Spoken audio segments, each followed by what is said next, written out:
Hello, আসসালামু আলাইকুম বিবাস। এই দেখতেছেন, এগুলো কিন্তু নদী না, এগুলা কিন্তু বিল, ধানের জমি। এগুলা দেখেন, এই একটু এদিকটা দেখাও, এদিকে এদিকে এদিকটা দেখাও, এদিকে দেখাও। এগুলা শত শত ধানের জমি, এটা পাশে দেখতেছেন যে সব আমাদের ধানের জমি।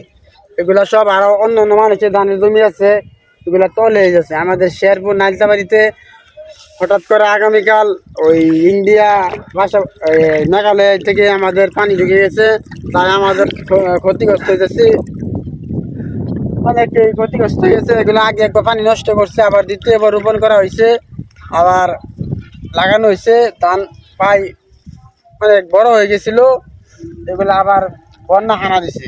আপনারা সবাই আমাদের শেরপুরবাসীর জন্য, শেরপুরবাসীর জন্য আপনারা সবাই দোয়া করবেন। এই দেখেন কত সুন্দর ধানগুলা সব পানিতে তল হয়ে গেছে, দেখেন নষ্ট হইতেছে মানুষের হাজার হাজার হেক্টর জমির ধান।